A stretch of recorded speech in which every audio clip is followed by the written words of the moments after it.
Buenos días, compañeros. Buenos días, profesora Linda. Primero que todo, muchas gracias por la oportunidad de poder enviar nuestro trabajo a través de este medio. Mi grupo, conformado por Elizabeth Cañón y mi persona, hemos hecho lectura del capítulo 19, el cual nos habla acerca del pensamiento en los grupos colaborativos, planteándose un interrogante principal de si pueden pensar los grupos colaborativos. A medida que pasa el capítulo, a medida que se desarrolla la lectura, se da respuesta a varios interrogantes que tienen que ver con el proceso de enseñanza y aprendizaje que se da en los grupos, del trabajo que se realiza, puede ser dentro de un aula de clases, también del trabajo colaborativo que se realiza mediado por las tecnologías. Si realmente los grupos piensan como un todo o son los individuos quienes realizan los trabajos partiendo desde su individualidad, desde su mundo propio y no como parte de un grupo. Se centran mucho en las fases que se dan dentro del trabajo como grupo, dentro del trabajo que se hace también de manera individual, arrojando ciertos resultados que se basan también en investigaciones que se han realizado en universidades con grupos de estudiantes. Se plantean dos interrogantes principales.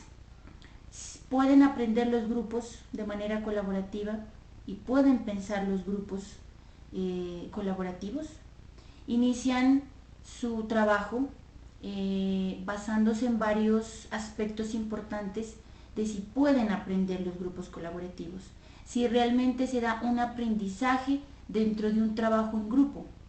Para ello se centran en una investigación que se realiza en una universidad con un grupo de 39 estudiantes, más o menos manejan grupos de 4 y 5 personas en ciertas condiciones apropiadas para que se dé un aprendizaje colaborativo.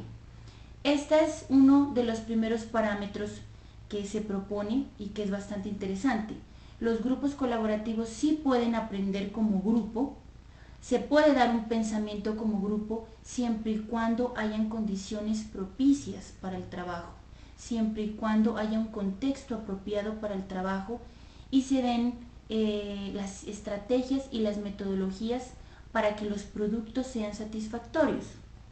En este tipo de investigaciones se tienen en cuenta las metodologías utilizadas por los docentes, las estrategias, los criterios de evaluación, porque todo trabajo que se dé en un trabajo en grupo debe tener ciertos criterios de evaluación.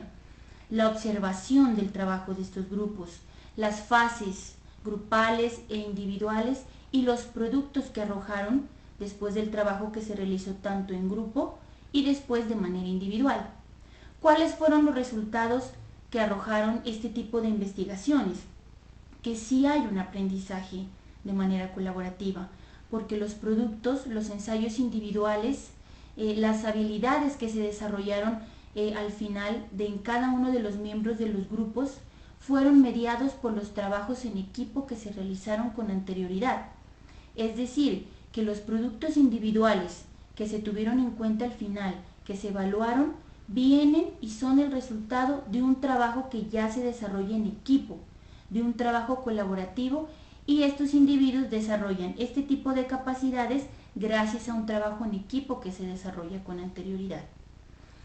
Hay más aprendizaje de manera colaborativa y estos son algunos resultados que arrojaron después de verificar los trabajos que se realizan en condiciones apropiadas en equipo. Se dice que hay factores que influyen mucho en la manera en cómo pueden aprender los grupos. Está la motivación como primera instancia, se debe motivar mucho a los grupos, la retroalimentación es fundamental, de experiencias, de saberes que se pueden dar dentro del aula o también mediado por un equipo tecnológico. Y cuando hay motivación, cuando hay retroalimentación, hay mejores productos grupales.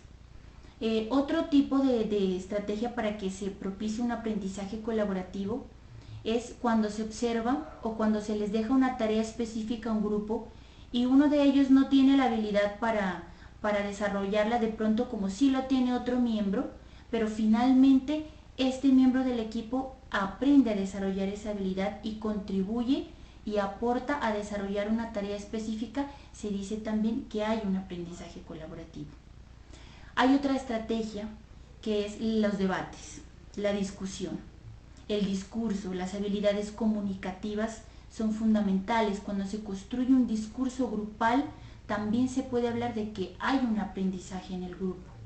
Hay que propiciar los debates, las discusiones entre los grupos, desarrollar la capacidad argumentativa frente a una determinada situación y que ellos puedan construir discursos grupales que de cierta manera deben ir contextualizados. Es importante el contexto y que las condiciones sean las propicias para poder desarrollar los debates al interior del aula o mediados por las tecnologías en donde se pueda propiciar el intercambio de ideas, el intercambio de saberes, el intercambio de experiencias. ¿Sí? Se habla de un aprendizaje colaborativo, de un pensamiento colaborativo cuando hablamos de un intercambio de ideas. ¿Sí? El pensamiento de un grupo se rompe cuando el grupo se rompe, es decir, cuando no todos están aportando, cuando no todos están participando. Y es necesario que para que haya un pensamiento colaborativo, un aprendizaje, todos los miembros del grupo estén en constante participación. No puede quedarse uno sin participar o uno sin interactuar, sin aportar sus ideas, porque se rompería el grupo. Y en el momento en que se rompa el grupo, se rompe su pensamiento y se rompe su trabajo colaborativo como tal. Otro aspecto importante en el que se centran para hablar del pensamiento como grupo es el discurso, el desarrollo de las habilidades comunicativas. Cuando el grupo logra construir un discurso, ¿sí? Y cada miembro ha aportado ideas, ha sido esa construcción del discurso a través del intercambio de ideas, se puede hablar de que hay un aprendizaje grupal, de que el tema ha quedado comprendido a través del discurso que ellos logren producir como grupo. ¿Sí? Finalmente, hay autores que nos hablan y hacen una comparación bastante interesante entre un ordenador, un computador y un grupo humano, ¿sí? Para poder definir si los grupos pueden pensar, al igual que los interrogantes, si las computadoras pueden pensar por sí solas. Es complicado hacer esta comparación porque se dice que las teorías no se las puede aplicar o las hipótesis de igual manera, porque al hablar de un ordenador, al hablar de un computador, estamos hablando pues de un sistema, y al hablar de un grupo de humanos, estamos hablando de un conjunto de varias personas, de varios individuos con sus pensamientos, con sus creencias, con sus hábitos, con sus formas de pensar que difieren, pero que finalmente a través de ese intercambio de ideas y esos aportes que pueden hacer, se puede crear un aprendizaje colaborativo como tal. Finalmente se llega a la conclusión de que sí puede haber un pensamiento en grupo, sí puede haber un aprendizaje grupal, pero si están en las condiciones propicias, si hay estrategias adecuadas, si hay herramientas que permitan de verdad el intercambio de ideas y que propicien la construcción de un discurso para desarrollar las habilidades comunicativas. Muchas gracias, compañeros, por su atención. Buenos días, profesora Linda. Les habla Elizabeth Cañón desde Villavicencio. Continuando con la exposición que inició mi compañera Daisy, Searle plantea que la interiorización y el debate individual son procesos de pensamiento. Los grupos colaborativos pueden realizar procesos de asincronía, pero la colaboración se realiza solo cuando todos los miembros están involucrados. Un ejemplo puede ser los grupos por email, donde el pensamiento está en los correos electrónicos individuales y el proceso de construcción de significados se da cuando se realiza un intercambio de correos electrónicos. El significado es entendido por todos los miembros cuando los comments tienen relación entre los mensajes de cada uno de los individuos. El sentido de grupo es representado únicamente por el discurso de grupo. El grupo se relaciona con los procesos físicos a través de sus miembros que poseen sentido de la vista, sentido del tacto, etc. Para estudiar la unidad de análisis de grupo, se deben tener en cuenta ciertas características como son el juego de palabras y gestos, las connotaciones y referencias que utiliza cada uno de los miembros, la organización de la situación problema, los artefactos disponibles que median el proceso, como los trabajos en grupo, los medios de comunicación, y finalmente las interrelaciones e implicaciones de esas interrelaciones dentro de cada uno de los grupos. Searle es un pionero en escritos acerca del acto del habla, pero él pasó por alto el poder del lenguaje como agente del pensamiento. Searle dice que la prueba de Turing es conductista y operacionista y genera confusión entre la simulación y las duplicaciones serias. El seguimiento de una cantidad de reglas no implica para nada la apropiación del conocimiento, no es equivalente a la comprensión como en los casos, por ejemplo, de álgebra o ajedrez, donde se utilizan reglas o algoritmos que pueden llevar a la resolución de un ejercicio. Específicamente en álgebra, que se utilizan algoritmos, los estudiantes pueden resolver un ejercicio matemático, pero no conocer la esencia de un problema. Los docentes quieren encaminar la matemática hacia la apropiación de estos problemas, donde el estudiante formule varios métodos de solución o escoja entre varios métodos de solución y se apropie y tenga un conocimiento más profundo de cada uno de los problemas. Cuando se dice que el grupo piensa, no se habla de él como un objeto físico. El discurso de colaboración se debe a la interacción de grupo y no a la contribución individual de cada uno de los miembros mediante los procesos del habla. La tercera crítica a la razón artificial la formula Dreyfus. Dreyfus está de acuerdo con Searle en el sentido en que la inteligencia artificial emerge para empujar una corriente filosófica que conduce a la confusión de la misma inteligencia artificial. Esta se llama el representacionalismo. Este representacionalismo no tiene en cuenta las partes de lo que representa el entendimiento humano. La mente forma representaciones y estas representaciones, según los racionalistas, son las que forman las teorías de cada uno de los dominios. Asimismo, reduce la comprensión de la inteligencia y la cognición a la posesión de un conjunto de hechos, ideas o proposiciones por cada uno de sus miembros. Se ignoran, Dreyfus sostiene que se ignoran todas las diversas fases involucradas en la adquisición de conocimiento. La inteligencia artificial no puede tener éxito en la duplicación de la inteligencia humana mientras solamente se ciña a utilizar fórmulas de conocimiento. La inteligencia artificial consta de tres problemas principales. El primero es la recuperación sensible. La inteligencia artificial es incapaz de realizar inferencias acerca de un tópico, mientras que la inteligencia humana sí lo hace. Puede producir inferencias de un tópico y la inteligencia artificial solamente puede acumular más y más conocimiento de ese tópico.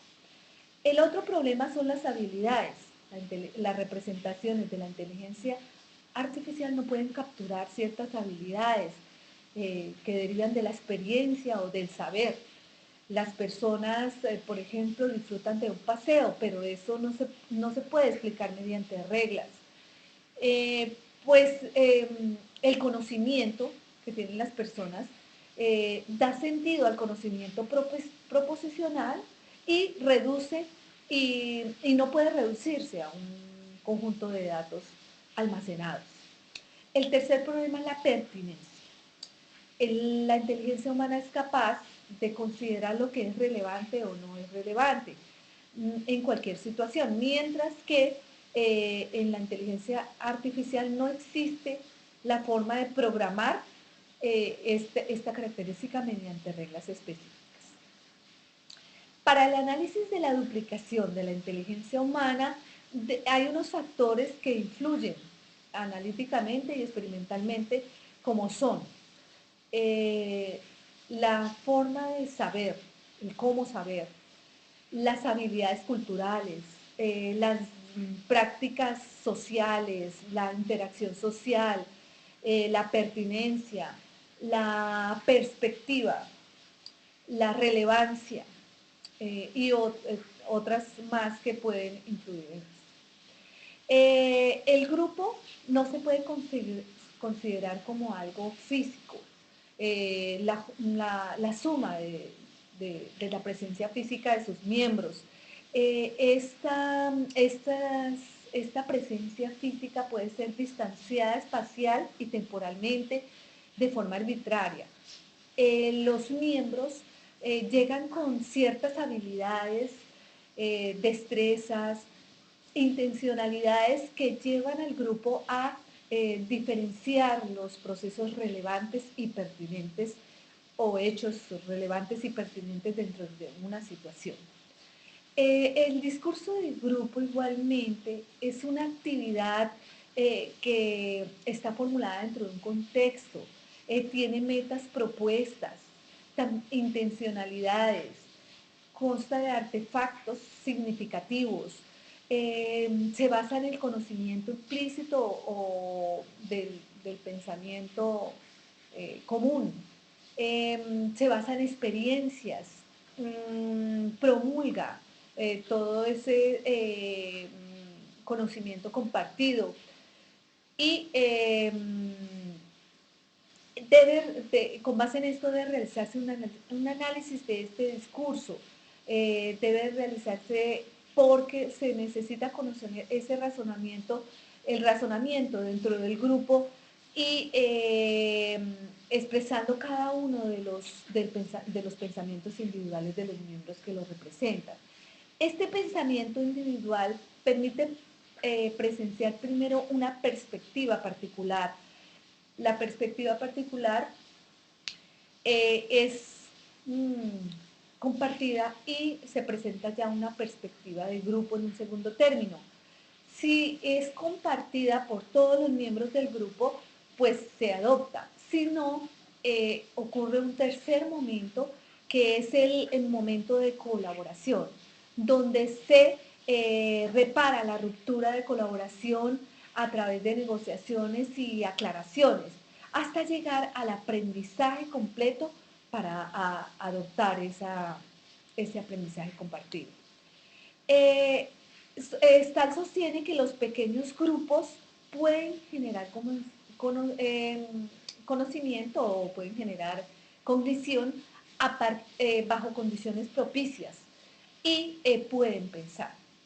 Vygotsky sostiene que el nivel de grupo intersubjetivo es importante para desarrollar procesos individuales intrasubjetivos.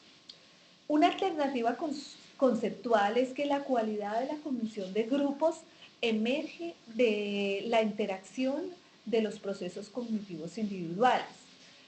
Primero se dan mecanismos individuales y después aparecen fenómenos sociales o de fenómenos de grupo que llevan a la cognición individual dentro de la unidad de grupo. Esta aparición o esta emergencia sucede en varias escalas. Puede ocurrir a escala mayor o a gran escala, a escala media o a pequeña escala o en pequeños grupos. La intuición en pequeños grupos implica procesos complejos de negociaciones mutuamente realizadas, interpretaciones también mutuas y depende también de varios factores como es el lenguaje como medio para la interacción, el lenguaje como medio para la interpretación de esa interacción, la educación, la experiencia, la transmisión cultural, las capacidades biológicas para interpretar el comportamiento de otras personas, para reconocer modelos mentales de otras personas. Se concluye que los grupos pequeños sí pueden pensar. Su cognición de grupo se basa en el discurso de grupo, dirigido principalmente por mecanismos lingüísticos. La comprensión de la cognición de grupo requiere una nueva ciencia que la estudie sin tener en cuenta los modelos representativos. Los grupos humanos presentan comportamientos individuales que no se pueden estandarizar para los comportamientos de grupo. Es diferente el comportamiento de un individuo dentro de una familia a el comportamiento de la familia. Asimismo, dentro de un barrio, dentro de un pueblo o dentro de una ciudad. Dentro del discurso del grupo debemos tener en cuenta que la conversación es la interacción de expresiones y gestos en grupos pequeños de personas. Pueden ser 2, 3 o 4.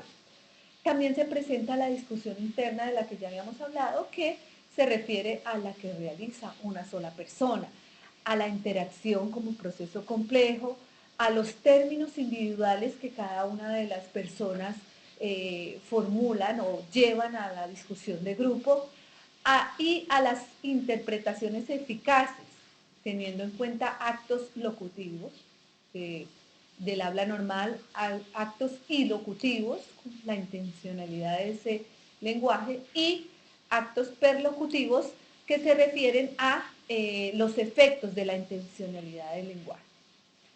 En el aprendizaje colaborativo mediado por computador se han investigado en su mayoría unidades de análisis individuales. ¿Qué hace? ¿Qué dice?